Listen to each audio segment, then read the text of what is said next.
E se você tivesse dado como morto e tivesse a chance de recomeçar uma nova vida, o que você faria? Em O Falecido Mattia Pascal, do escritor italiano Luigi Pirandello, ele nos apresenta, né, o Mattia Pascal, que é um homem comum, que vive numa cidadezinha no interior da Itália, e que ele era preso numa vida muito infeliz. Ele tinha um casamento que era muito ruim, ele tinha um trabalho que ele odiava e ele vivia com uma família muito, muito, muito opressora. E aí um acontecimento inesperado faz com que o Mattia ele seja dado como morto. E pela primeira vez, ele se vê livre ali das suas amarras, né? Ele se vê livre dos seus problemas e da sua vida mesquinha. E além disso, né, ele se vê livre desse passado que consumia a vida dele, né, a cabeça dele, e ele também estava livre, né, para poder inventar uma nova vida. Mas aí o que começa como uma libertação acaba virando ali um pesadelo, já que justamente por ele ter essa liberdade, ele vivia uma vida, né, sem uma identidade, ele não podia ter nenhum laço afetivo, não podia ter nenhuma raiz em nenhum outro lugar, porque exigia documentações, exigia ele falar da vida dele, né, do passado dele, que em teoria não existe. O Mattia Pascal ele assume essa nova existência, ele acaba percebendo, né, que essa liberdade cobra um preço alto demais e que viver fora, né, dessas regras sociais acabava sendo tão sufocante quanto a vida que ele levava lá na cidadezinha de Montagno. E essa história, né, do Mattia Pascal não é uma história sobre fugir, é uma história sobre pertencimento, é uma história sobre o acaso, né, e também sobre as máscaras que somos obrigados, né, a usar para existir. E hoje eu quero conversar com vocês sobre esse livro, né, sobre essa história que é um romance bem irônico, é um pouquinho melancólico e também ele tem alguns pontos ali cômicos, né, divertidos, e ele é surpreendentemente atual, porque é um livro que faz nos perguntar até onde a liberdade, né, vale a pena. E também se pra gente conquistar, né, essa liberdade, a gente precisa ser um outro alguém. Bom, esse livro ele começa com uma frase bem improvável, que é: eu sou o falecido Mattia Pascal. E aí, a partir daí, né, o Luigi Pirandello, ele conta pra gente um pouco sobre essa história que eu acabei, né, resumindo agora no começo, mas que ele traz algumas reflexões muito legais pra gente. Tem, inclusive, vou tentar resumir aqui nessa narrativa. Ao longo, né, da narrativa, o Luigi Pirandello, ele vai mostrando, né, que sem identidade, né, a gente tem um custo alto. Um certo dia, né, o Mattia Pascal, né, com essa vida toda dele infeliz, ele saiu para espairecer um pouco. Ele acabou indo para uma cidade e aí depois ele acabou indo para Monte Carlo, né, que é uma cidade que tem os cassinos, né. E aí ele acaba ganhando uma bolada. Só que na volta, né, para casa, né, ele já estava se sentindo mal, né, por ter fugido. Ele acaba descobrindo no jornal que ele foi dado como morto, né? Ele encontraram um corpo que não é dele, né, num rio. E aí a esposa, a sogra, né, e um amigo acabam reconhecendo o corpo. E aí o Mattia Pascal ele se vê numa questão que será que eu volto para casa e falo que eu não morri, ou será que eu pego essa grana aqui e vou viver uma outra vida? A partir daí, o Mattia Pascal, ele assume um outro nome, né, e assume uma outra identidade. Ele muda o nome dele para Adriano Meis, né? Na verdade, ele se autodenomina Adriano Meis. E aí, ele vai para uma outra cidade no interior, acaba morando, né, numa pensão e conhecendo uma família. E essa família tem toda uma dinâmica, né? Tem sempre aquela pessoa que é interesseira, tem sempre uma pessoa que é mentirosa, tem sempre a bonitinha, né? A pessoa com quem ele vai ter um romance ali, uma pessoa que ele vai se apaixonar, que no caso ela se chama Adriana. E o Mattia, né, nessa história toda, né, nesses conflitos, justamente por ele acabar se aproximando dessa família, ele não podia falar muitas coisas, né? Ele não podia revelar o seu passado, justamente porque ele não tinha esse passado. Era um passado, né, inventado, e o passado dele verdadeiro morreu. E justamente por essas questões, ele acaba não podendo denunciar um crime, por exemplo. Então, o livro, né, o falecido Mathieu Pascal, inclusive esse livro que eu tô é da edição da editora Abril, daquela edição de clássicos, que acho que é do início dos anos 2000, não lembro quando que eles lançaram, mas eu sei que tem um relançamento da editora Unesp. Você também consegue encontrar em outros lugares, como na Biblion e outras bibliotecas digitais por aí. Posso deixar o link aqui embaixo para vocês, caso vocês se interessem pela história. E aí, voltando, né, à história, justamente, né, por ele se ver nesses conflitos, né, de não poder denunciar um crime, de ter essa relação com essa outra família, ele acaba precisando matar essa persona dele, né, essa segunda persona num determinado momento. E aí, essa segunda morte dele é uma morte existencial, e não biológica, não biológica, com muitas aspas, igual foi a primeira.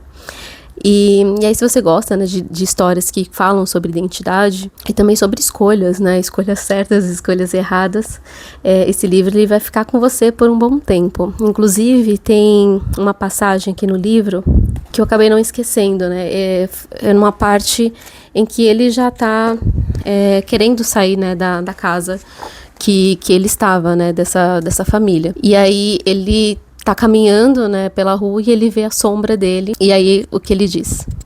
Saí de casa como um louco. Depois de algum tempo, encontrei-me na Via Flamínia, perto da Ponte Mole. O que fora fazer ali? Olhei em volta e então os olhos fixaram-se na sombra do meu corpo. Fiquei durante algum tempo a contemplá-la. Finalmente, movi raivosamente um pé sobre ela. Mas não, eu não podia pisotear a minha sombra. Quem de nós dois era a mais sombra?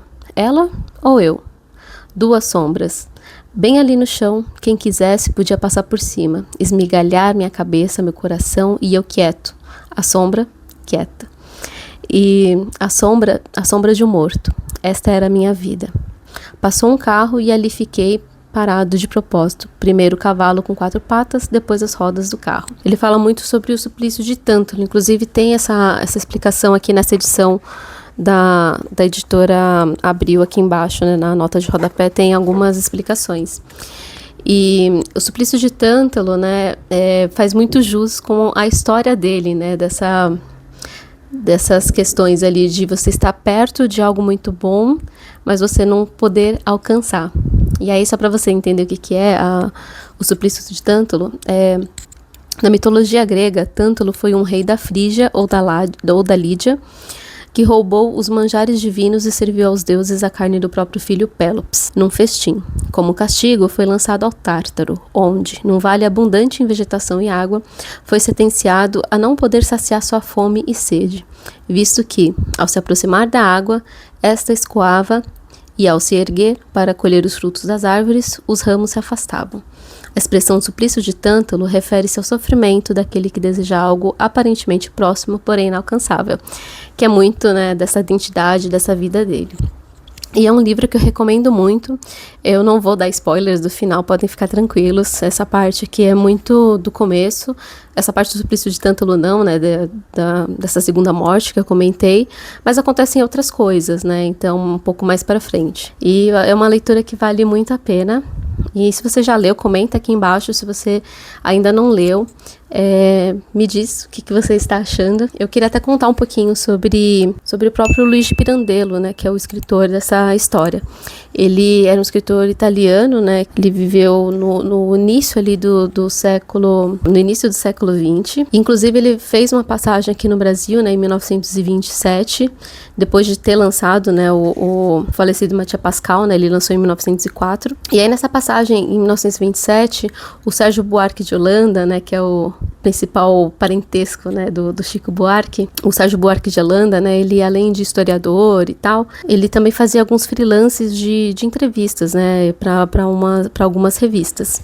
E aí ele entrevistou o Luiz de Pirandello, perguntou, né, sobre essa coisa da identidade, né, e o próprio Luiz de Pirandello, ele disse o seguinte, abre aspas, a minha convicção de que a personalidade é múltipla não é uma conclusão, é uma constatação. Isso porque muitos dos seus personagens, né, nessa história aqui, elas têm algumas camadas, né? Tanto a família dele, tanto o próprio, né, Mathias Pascal, quanto os outros personagens que ele acaba conhecendo, né, ao longo da história, em toda a sua trajetória. E justamente por essas camadas, né, que o próprio Luiz de Pirandello ele fala, né, dessa multiplicidade, né, do ser humano. Em 1924, o Luiz de Pirandello ele acaba apoiando, né, o fascismo e outros, né, isso é um assunto bem controverso, e muitos outros escritores também na mesma época acabaram dando o seu apoio ao Mussolini também. Luiz de Pirandello era casado, tinha filhos. Por ele parar, né, e por ele começar a carreira dele escrevendo dramaturgia, né, escrevendo livros escrevendo peças teatrais, ele queria muito trazer isso de volta, né, e aí justamente por esse apoio político, né, da Primeira Guerra Mundial, ele acabou conseguindo trazer essas peças literárias, né, mais à tona, né, criar mais esses tipos de peças, né, literárias. O Luiz de Pirandello, ele sempre escreveu muito contos, né, e escrevia também pequenos trechos, né, para algumas revistas. Inclusive, essa história do falecido Mathias Pascal, ou finado Mathias Pascal, fez parte, né, de uma edição ali semanal, né, de uma revista. E também, né, ele ganhou o Prêmio Nobel de Literatura, se eu não me engano, acho que em 1934. E aí lá para 1936, quando ele já tinha nesse apoio, né, político e estava ali refazendo algumas peças teatrais, ele acabou se apaixonando, né, por uma atriz, né, de uma companhia que estava adaptando, né, a peça do falecido Mathias Pascal para o cinema. E aí, um ano depois, né, em 1936, ele acaba morrendo, né, ele acaba pegando uma pneumonia e morreu. Bom, e para finalizar, né, um dos questionamentos aqui que eu tive do livro é que o Mathias Pascal, ele não era nem Adriano Meis, e o Adriano Meis também não era Mathias Pascal, né, então ele tinha essa crise, né, de identidade, ele não podia ser nenhum e nem outro. E muito disso, né, a gente consegue trazer para a atualidade. Eu estava assistindo Mad Men, né, que é uma série que é de 2012, né, e se passa em Nova York, em Manhattan, no início dos anos 60. E aí conta a história de um personagem que é o Don Draper, que é um publicitário, né, um redator, e ele tem uma vida dupla. Ele tem uma vida dupla no trabalho, mas ele também tem uma vida dupla, né, da vida dele. E isso me fez muito esse paralelo, assim, dessa história. Justamente porque o fim da série, né, não vou dar spoilers, mas o fim da série também traz muito disso dele, né, de não ser nenhuma pessoa e nem outra, sabe, dele conseguir, num certo momento, buscar a sua identidade de uma forma com que ele não perca nenhuma nem outra, sabe, isso é uma dualidade, né, que você vai vendo ao longo de toda a série. Isso também não é nenhum spoiler, porque logo no começo, nos primeiros episódios, você descobre que, além dele ter essa vida dupla, né, do trabalho, dele ter amantes, dele ter uma vida no subúrbio e outra vida ali, né, no trabalho, ele também era um soldado, né, de guerra que assumiu outro nome, né, ele tinha um outro nome, uma outra personalidade, aproveitou o nome de um outro soldado que estava com ele na batalha, criou esse novo futuro, né, essa nova vida, né, com todas as possibilidades que ele tinha em mãos. E mais diferente, né, do Don Draper, o Mathias Pascal, ele não consegue voltar a ser quem ele era, da mesma forma que ele também não consegue sustentar quem ele tentou ser. Os dois têm muito disso, né, essa história. E, bom, me diz o que você achou. E também, se você já segue o meu canal, aproveita, deixa um comentário ou encaminha para outra pessoa que queira ler algum livro sobre sobre identidade, sobre questionamentos da vida, sobre ser quem nós somos, né? E me diz o que você faria se você tivesse a oportunidade de ter uma outra vida. Você teria a vida que você já tem e faria tudo de novo? Ou você começaria algo novo num outro lugar?